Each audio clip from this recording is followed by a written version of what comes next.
Welcome back to American Fork High School, the site of the Utah Elite Eight tournament. The View Bobcats get the 74-66 victory over the Herriman Mustangs.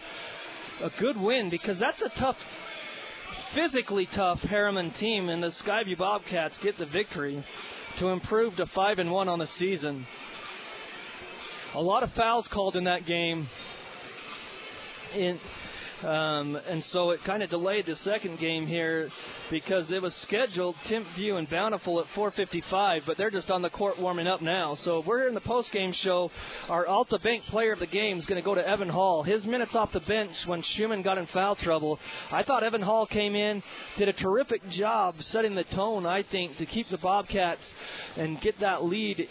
They were in the game, and then he just got that lead extended. There was a scuffle. He didn't back down from anyone. And this is, like we said, a physical Herriman squad. So Bobcats get the victory 74-66. LeGrand Burgess, the 6'2 senior, ends up with 20 points. 2 points for Alex Anderson. 18 points for Brock Terry, who knocked down some threes. 15 points for Bodie Nagalai.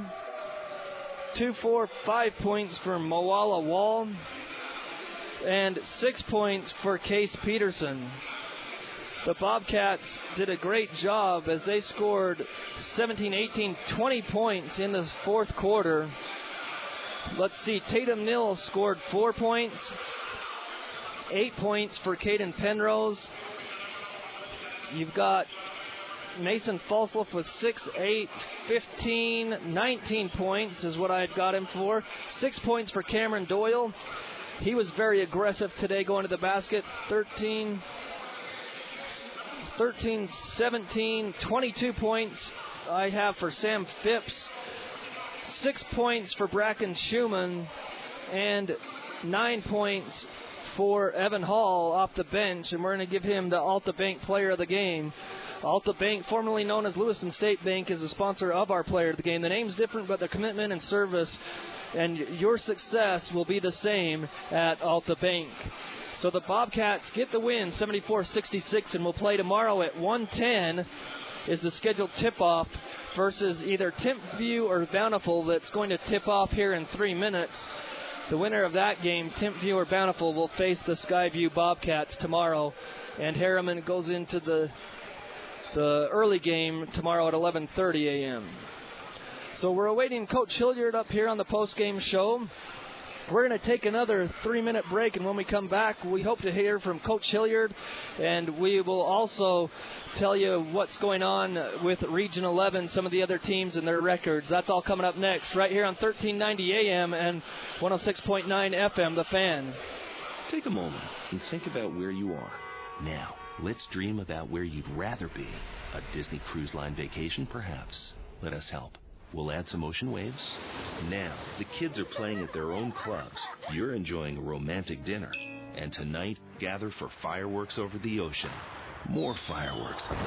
When you're dreaming of the perfect vacation for the whole family, the difference is Disney. Booking a Disney cruise is easy. Call Columbus Travel, 800-373-3328.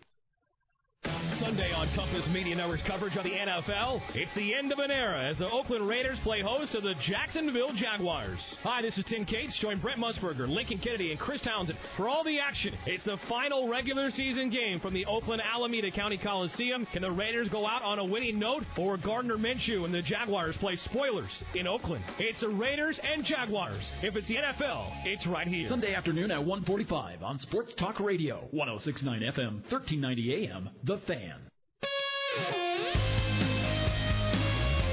Skyview gets the victory 74-66, and our Alta Bank player of the game was Evan Hall, and he's actually who Coach Hilliard brought up to talk with us after the game here on our postgame show. And Evan, first of all, congratulations on the win today. Thank you very much. And how did that feel? Because I know that you guys, I could see it in your faces, just like the discouragement and maybe the disappointment that you didn't play as well as you wanted to against Corner Canyon last night.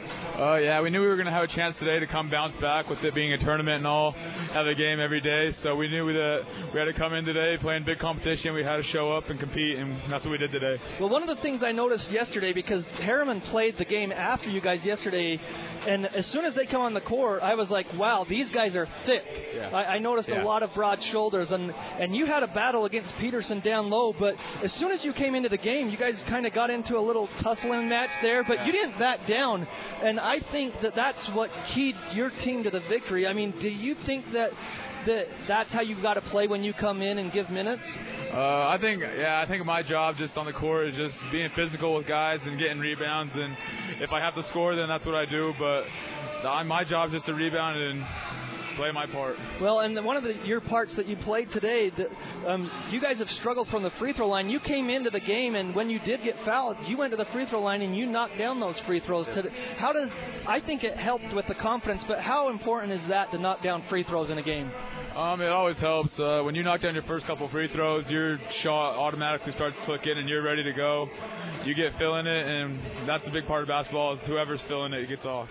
Well, Evan, we appreciate you taking some time to come up here after the win, but I got to ask you, too, now that we've got you, because we didn't get to, how good does it feel to be a state champion in football? Oh, it feels great. It's amazing. It's out of this world. It's a feeling I'll never be able to explain. It just feels great. It was a great season by you guys, and it was good to get a little bit of revenge against Park City, I'm sure. Yeah, it was amazing. Well, Evan, who do you want to give a shout-out to back in Cache Valley listening tonight? I want to give a shout-out to all my family that was tuned into the game, and I do it all for you guys.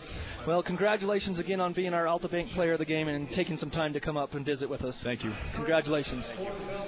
All right, we're going to hand it over to Coach Hilliard. And Coach, I guess let's start off first of all. Let's just talk about Evan. I mean, his minutes that he came in. Here, you get those first. You get the starting lineup first. Okay, well, we're talking about this. Again, our game tomorrow, it will be Timpview and Skyview, or it could be Bountiful as well. It's Timpview Bountiful will play. The winner of that game will play Skyview tomorrow at 1:10 in day 3 of the Utah Elite 8 tournament. And Coach Hilliard's joined us now.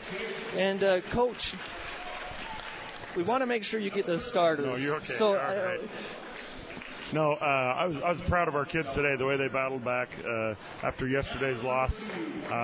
Just kind of shows a little bit of character that we have. We didn't play a perfect game, but I thought we fought for 4 quarters tonight, and I was proud of their effort. We had a lot of different kids contribute. It was fun to watch Evan come in and play a big role for us. Bracken got us started, scoring a few buckets around the basket early, and then Evan came in and sparked us with a couple baskets down low, a couple rebounds, and then the intentional foul where the kid tried to trip him. And I think all those things, I think they get tired of banging against Evan and Bracken, and that's definitely a plus for the Bobcats. I thought with those guys, Mason and Sam rebounding, we did a better job today rebounding, but it was just fun to watch the kids compete, and a lot of different kids come in and do a lot of different things to help us out. The one thing I noticed is Herriman, just physically, they look like they're some pretty broad-shouldered big guys, and you knew it was going to be a physical game. So like you just talked about, I mean, Evan had to come in, and he didn't back down at all, and there's no reason he should playing football, but Evan and Bracken really don't get the benefit of the doubt on a lot of calls. No, I end agree. Up with some fouls that I don't think that are fouls, but you just have to adjust to the game of how they're calling it and go out and play, and just hope we can come up with the ball at the end of the day and score enough on the offensive end. I was happy. We just kept telling the kids to shoot tonight. Caden hit a couple shots. Tatum hit a couple shots at big points in the second half for us. We had some great shots in the third quarter and early on in the second quarter. Just weren't falling for us. But kids kept running, kept working and moving the ball. And, we had a 12-point lead. We tried to give Mason a break, and then we didn't handle their pressure very well, and then that stretch, and it took us a while to kind of catch our composure and get back to where we needed to be. But proud of those guys today for what they did. Well, and I don't know if this just comes with the practices that you've had, but your team has played a lot more man-to-man in this tournament than you had previously in the games before. We've got to make some adjustments, and we just need some time in practice to figure that out. But we got to defend the three-point line. Everybody today can shoot the three very well, and so we got to learn how to defend the three-point line a little bit better, and we can do that better when we're in a man-to-man. So I felt like that was a plus for us today. Is yesterday and today we played man, and we're able to see some good things out of some guys. Well, Coach, just a couple more things before we let you go. You faced the winner of this game, Bountiful and Timpview. We'll let you go take a look and scout these guys. But your team really responded, after a deflating loss. You guys moved the ball better, and I know you've talked about it. But the other thing that I wanted to ask you is the way your schedule is. You've got 5 games in 7 days. You've got Game 3 tomorrow. Within a week's span. I mean, how's your legs? How are the guys feeling? I think we're playing enough kids. You worry a little bit about Sam and Mason. Those guys are playing a lot of minutes, but I don't know. I learned early on these kids are young; they can recover, and this is like the state tournament. You're going to play three games in 3 days, and you got to be able to tough through that. And I think these kids will be fine. They'll respond. We'll get them some good rest tonight, and they'll be okay. It's kind of a fun thing for them, Sometimes practices get tedious, and it's nice to get out and play and see what we need to work on and get better as a team. All right. Well, Coach, we appreciate your time, and we'll let you go scout the game. But awesome. Congratulations on the victory. Thanks, John, for coming down here. Appreciate it. Appreciate all the fans back home listening to us, and hopefully you can tune in tomorrow at 1:30. So appreciate it. All right. Okay. Again, Coach Hilliard, thank you very much. So again, the Bobcats get the victory, 74-66, and our Alta Bank player of the game will be Evan Hall, who finishes with 9 points, a few rebounds, and I think the physical presence of Evan in there, he didn't back down. I thought that's what Skyview needed at the right time to get him the victory today. So again, final totals: Evan Hall 9 points. I've got Bracken Schumann 6, 22 for Sam Phipps, 6 for Cameron Doyle, Mason Falsloff 19, 8 points for Tatum Penrose, and Tatum Nill with 4 points. So for Diana Young, our producer back in the studio, and for myself, John Newbold, have a great night, everybody, and stay safe out there with the forecast of snow. And that's going to do it for us tonight, and have a great night, everybody.